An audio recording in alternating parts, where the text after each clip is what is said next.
Good morning, everyone, and welcome to episode 261 of the On Air Advocate. We're at the On Air Advocate. We look to provide education, support, and empowerment for all of those with different abilities, mental and medical illnesses, and their caregivers. For those of you who may not know me, my name is Tammy Flynn, and I am the host and producer of the On Air Advocate. And I am super excited if you are joining us here this morning, or whether you are catching this on the replay. Now, as always, if you think any of the content that we are talking about today could be relevant for anyone in your network or your circle, please hit the share button and share the love with others. Well, if you guys have been following us all March long, you know that it is Kidney Awareness Month, but it is also Alport Syndrome Awareness Month. And we are here with our wrap-up series with Cassie Smith. She is an ICU nurse and she is a volunteer for the Alport Foundation. Welcome. Thank you. I'm happy to be here.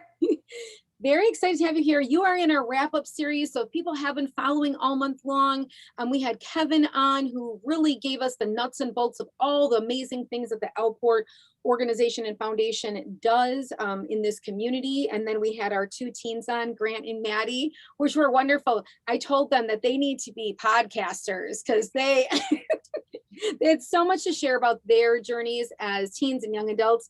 And now, Cassie, you are here to share your story, your journey, and yours is a unique one that we're going to dive into all different stuff. So I'm going to let you kind of kick that off for us, a little bit about you. Okay, sure. So my name is Cassie. So I am a nurse. As you said, I live in Kentucky with my husband and my 3 children. So my husband's name is Michael. He's also a nurse. He's actually a nurse practitioner, and got a 9-year-old daughter. I have a 4-year-old son and a 2-year-old son, and they are all very wonderful children. Keep me on my toes, keep me very busy, but they're wonderful. But yes, as you said, so I have Alport syndrome myself. There are 3 different types or 3 different ways that it can be inherited. So mine is X-linked Alport syndrome. And to give everyone a little background, so Alport syndrome is a genetic condition.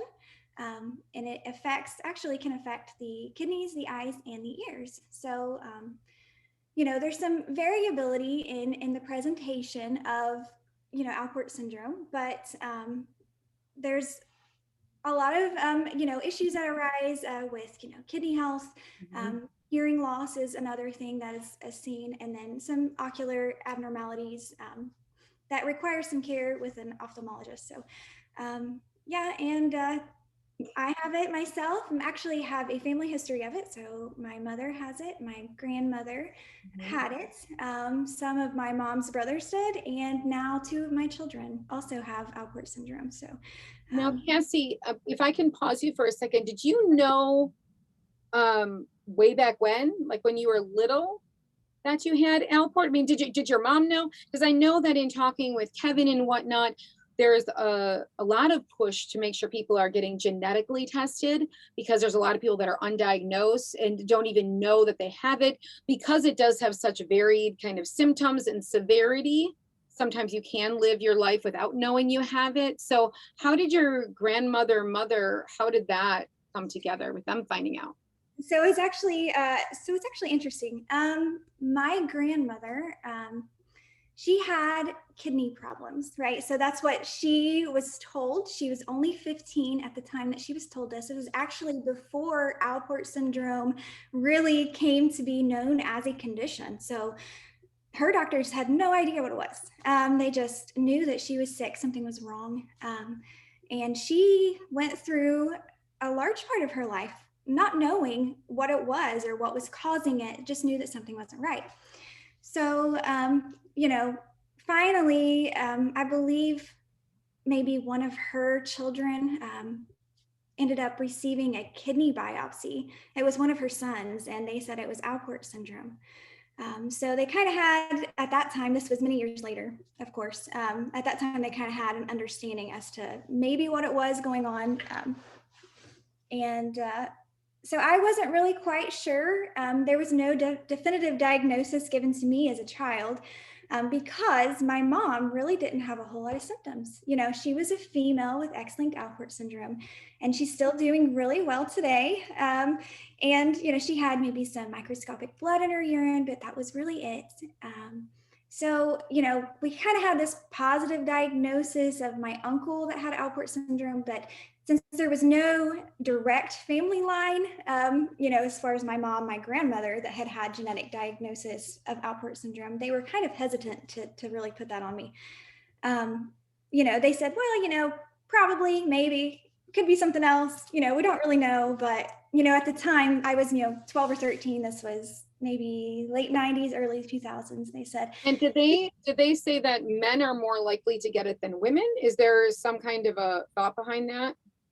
So no, not necessarily. Of course it varies depending on what inheritance pattern you have. But for us, it was, if my mom indeed did have it, she had a 50% chance of passing it to either any of her children.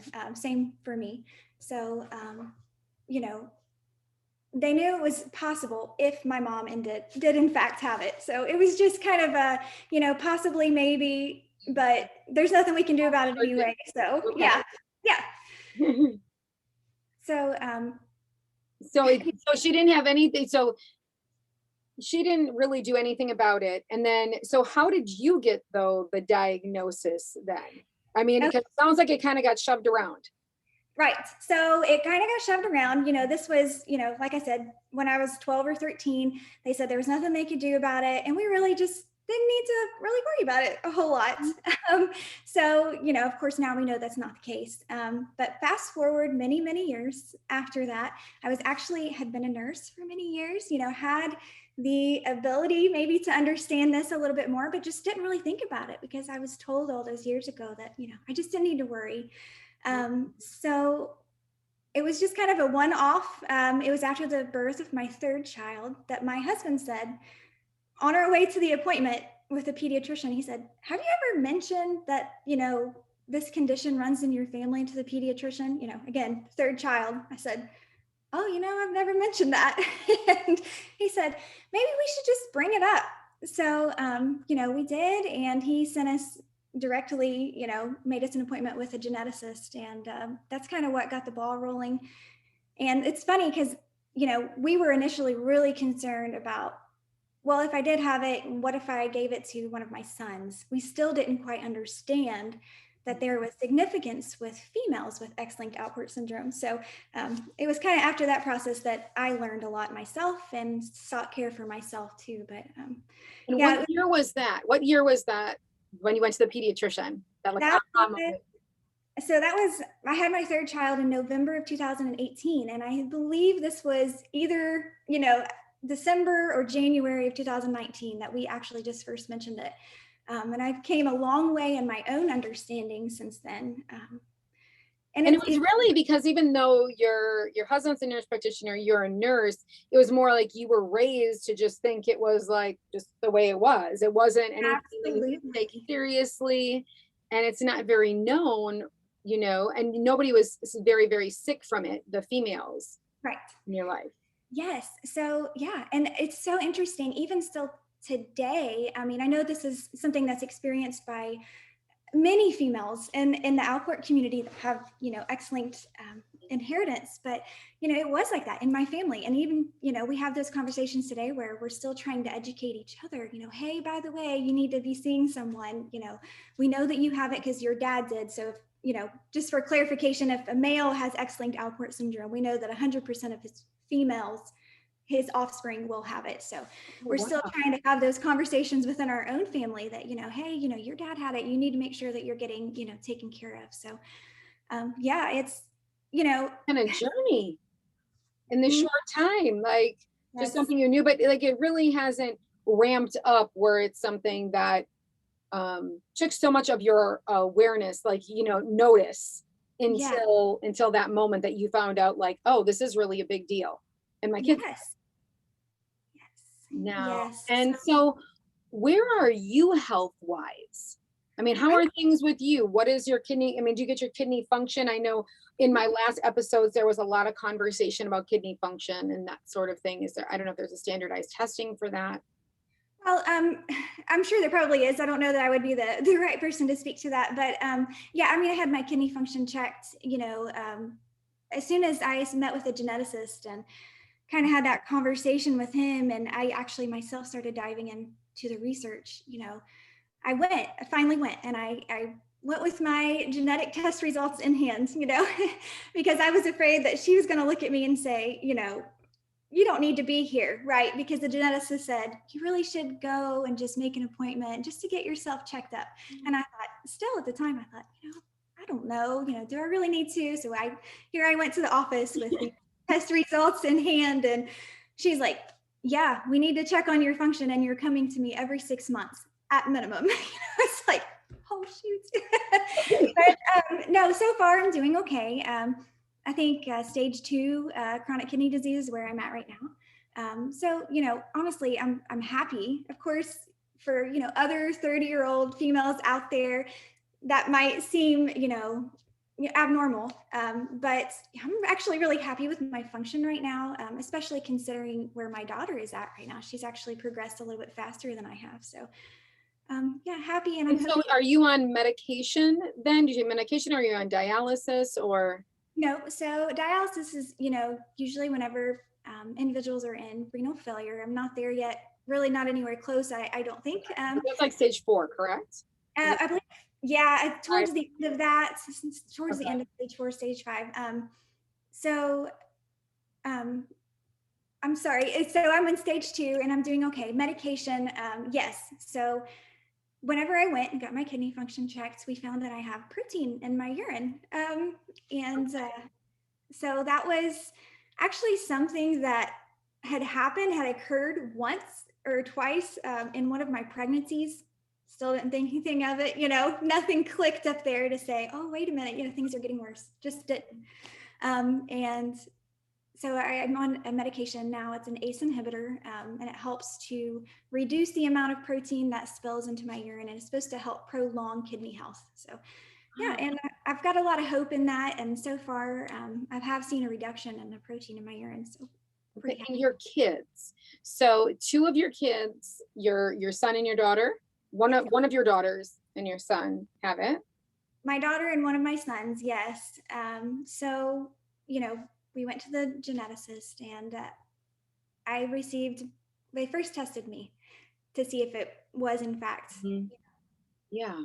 there, and it was. So we subsequently went and tested all 3 of our children because we wanted to know for sure. I think for me especially, I'd kind of had it with this, do I or don't I? And I wanted to know for sure, Yeah. So we got our kids tested, and the oldest 2 came back positive. Hardest phone call I have ever taken in my entire life. And so far, both of them have protein in their urine. So my oldest is my daughter. She's 9. Started medication today for protein in her urine. And my middle child is my 4-year-old son, and he's also on medication for that as well. And so where would he be at? Like, are they at about the same stage you are? Yeah, so their kidney function is still really great. We see the progression of Alport syndrome, again, variability in the timing, but a lot of times there's, microalbumin in the urine, and then there's protein in the urine. And then as time evolves, there's decline in kidney function, among other, symptoms such as hearing loss and eye abnormalities. But so right now they're doing great as far as kidney function is concerned, but just the presence of that protein in their urine is concerning and warranted treatment already. Right. And you have heavily gotten involved since this happened. So since basically like around 2019 with the Alport Syndrome Foundation. Yes. And I mean, I can see, right, because they're an amazing resource, but how did you find them? So this is actually an interesting story. Not one that I tell a lot of people. I was just thinking about this before I was meeting with you today.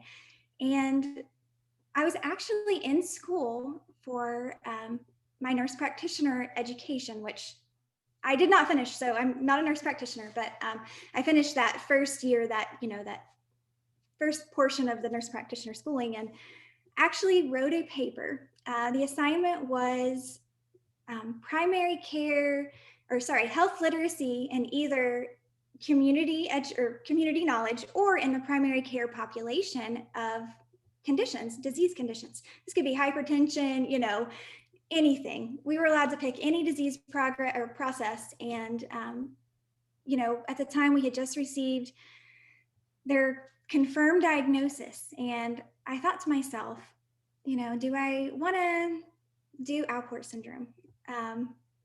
Because I myself didn't know a whole lot about it. And I was still very emotional about it. And I had kind of contemplated it, mentioned it to my husband. And I said, I kind of want to do this, and I kind of want to do some education on that, or do my assignment on this. And I said, I'm just so worried. I just don't think I can handle it. I don't think I am at the place emotionally where I can handle it. And I'll never forget it. He just looked at me and said, I think you should. It was very, very impactful. And that was really what gave me the push to say, you know what, this is hard. It's tough to deal with, but maybe I should. And so I did that assignment. And I did it on, it was health literacy of primary care providers for Alport syndrome. And one of the tasks of this assignment was to develop this tool that providers could use to make sure that patients with Alport syndrome were receiving the care that they should. Are they getting all the referrals that they need for all of the different manifestations of the condition? And so I, poured myself into that project. I mean, hours, way more than what was probably required, because I just became so fascinated at how much I didn't know myself.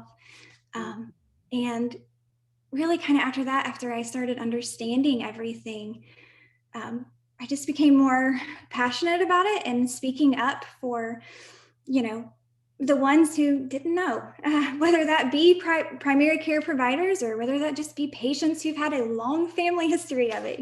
There's all kinds of us out there that just were either misinformed, or just, weren't even aware. Some people weren't even aware that they had it until their children were diagnosed, so and yeah, that's why too. I mean, I'm so happy that we're doing this segment, because before I decided that the year 2021 was going to be focused on lots of different rare diseases. I've done rare disease before. I cover Rare Disease Day, all of that. But let's dive into some rare disease that I haven't heard of. And I've never heard of Alport. And I do this every week, and I'm a part of a whole bunch of different rare disease communities, and I haven't heard of it. And so, I mean, I think that the things that you're doing now with the foundation and the others is so needed for people to hear the word and to understand when they think about their relative or the person, oh, well, maybe that's it. I didn't even think an ear condition could be related with a kidney condition. Who would think that? I mean, not many. So with that process of writing that paper and going through all of those emotions, did you, in the investigation process of it, did you find the Alport Foundation? Yeah, I did. So, of course, you're trying to find information from all of these different places. And I had kind of heard of the Alport Syndrome Foundation. My mom had mentioned it in passing, at some point. But what was interesting was that one of the research papers I was reading was by Dr. Cashton. He's been so wonderful in providing research for Alport syndrome. And in one of those papers, he mentioned about, referring people to support groups. And one of those was the Alport Syndrome Foundation. And that was when I said, well, if he's recommending it, then you know what, I'm just going to get on there and see what they have, what's available. And yeah, I found some really wonderful people that way. And I'm very, very happy and honored to be involved and do whatever I can to help others out there just like me. Yes, and you're putting together some different things there. So you're a volunteer, but now you've kind of taken on some other roles. Can you tell us a little bit about that? So, well, I'm a volunteer, yes. So I'm a co-chair, so there's me and one other individual of the Emerging Leadership Council, which is just a group of us. There's about 6 of us, and we're targeting kind of, tools or resources for patients with Alport syndrome from age, 25 to 35, or that, young adult stage. So, so right now we are kind of focusing our efforts on doing a family planning toolkit for individuals to know their options and kind of explore all of that so that they are able to make an educated decision for themselves. And then another one is, again, maybe something similar to what I kind of wrote my paper on, is like a little self-advocacy tool that if you're aware that you have this, you can take it to your provider and say, this is what Alport syndrome is. This is from the foundation, and then these are all the people that I need to see. Because there's still, a number of providers that just haven't heard of it or haven't had a patient with it, or at least weren't aware that they did. So, those are 2 things that I'm pretty excited about.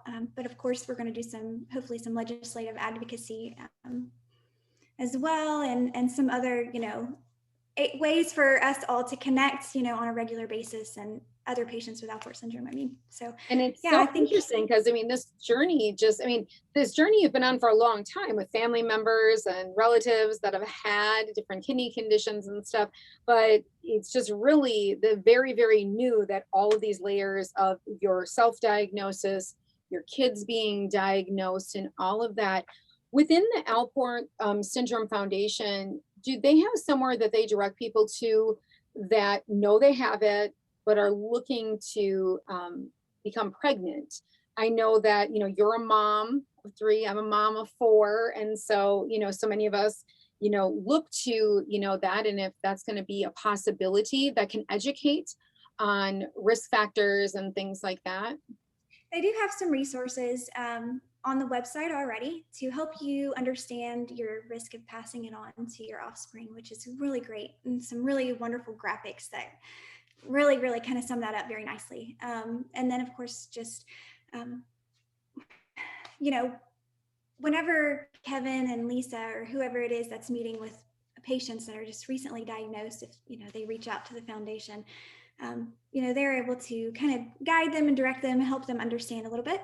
And then we also have the Alport Syndrome Foundation support group on Facebook. And we have some really educated community members there that are always willing to answer questions and kind of help people understand their options. And we've actually had some community members even on the Facebook support group that have discussed their family planning options there as well. And so I think there's some interest and there's some traction there. And, of course, there can always be more resources for people so that they can pursue those options in their own, their own way. But yeah, I think, especially developing this toolkit, I think will be really great. It's something I'm pretty excited about, something I wish I had, or maybe even had looked for, at the time, but I think it's going to be great for everyone. And Cassie, I thank you for coming here this morning and sharing your story, because, a lot of times, kids are born, like when I was talking to, Grant and Maddie, like they knew that there was something going on, and then they got diagnosed and they're a teenager. I mean, you've basically gone your whole life knowing that there's something there, that you haven't seen any repercussions from it. And so never did that investigation. And I wonder, when they're talking about how many people actually have this, it's a rare disease, but how many people actually have it and it's misdiagnosed or it's not found? Because, everybody's symptoms can be different.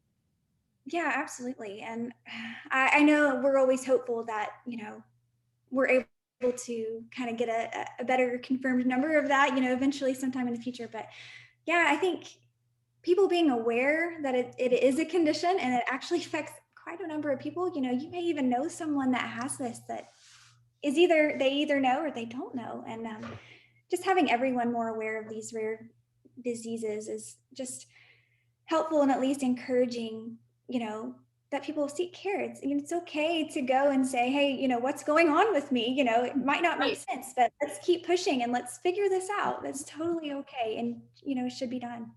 Yes, and I think in families too, I've talked about this just last month, and we were talking about cancer prevention.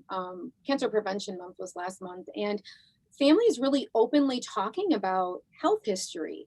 I think it's so important, and I don't know why more families don't, where you don't have that conversation, why it's kind of hush hush. Like, don't you want to know if 5 other relatives of yours had a stroke or have high blood pressure or have, you know what I'm saying, kidney things? Yes. The more you can engage with, well, what happened? What was the prognosis? What did they do to change those things? I think we need to make that more of an easy conversation to have, as with family members. Yeah, I agree. I think that's something that, our family has talked about it, as far as the progression of the males in our family that had, Alport syndrome. But then also, talking about how that may affect the other family members that either do have the condition, like the females, or even those that don't. Like, how is this affecting them? And that's been something that's been heavy on my heart. We found out that my third child does not have the condition, and my brain, to be completely honest with you, it went to, oh good, like, can he give my son a kidney when he needs it? And like, I have to stop myself and say, you know what, this is his choice. I need to not, we can have those open and honest discussions in our family. And we need to be, very cognizant of how we're, just make sure that we're aware of how this is going to affect him also as he grows, to see his, brother and sister go through it, and making sure that we are respecting him as his own person as well, and acknowledging his feelings. Yes. And in wrap up, is there anything, preventatively, or message that you would like to share with the audience today? Oh my goodness, yes. So, I think the biggest thing is that, number one, females with X-linked Alport syndrome Mhm. are patients. It doesn't matter if it's just a little bit of blood in your urine, it doesn't matter. It's a presentation of the condition, and you absolutely should be seeing someone. You should be seeking care for that, and know that you're not just a carrier. You're not just somebody who might pass it to their kids. No, you're a patient. You should be, taking care of yourself, because you deserve it. You deserve that. You deserve answers. And, it's just very, very important, I think, to understand that, we're just as much deserving of care and answers, and take care of yourself. Like, there's so many people out there that love you, especially even your kids. If you're finding out, that your kids have it, and subsequently you also do, prioritize yourself, take care of yourself. And there's so many other females out there that are right there with you, and, will help you through it and help you understand that you're important too. And you are not alone. That's right. In all of this. Well, thank you, Cassie, so much for being here this morning, sharing your story with us here, being the wrap up to this series. But even though we're wrapping up this series, this message needs to be, said every day. This awareness needs to keep on building and getting out in the community. So I am glad, Cassie, that you are out here and you are doing this and you are spreading the message. Definitely, when those new tools become available, let us know so we can, drop those links and stuff for our audience here. So with that, everyone, thank you so much for tuning in today. You guys can find out more about the On Air Advocate at onairadvocate.com and all the services that we have. And then, Cassie, is it the Alport? I have it written down to put as a link. It is We have it off the top of our head right now. AlportSyndromeFoundation.org, I believe. There we go. There we go. And we will drop it below this live, as well as put it in the context above if you guys are watching this on Facebook or on YouTube. So with that, thank you again for sharing your story, and wishing the best to you and the kids in your journey. And thank you guys for watching today. Bye-bye.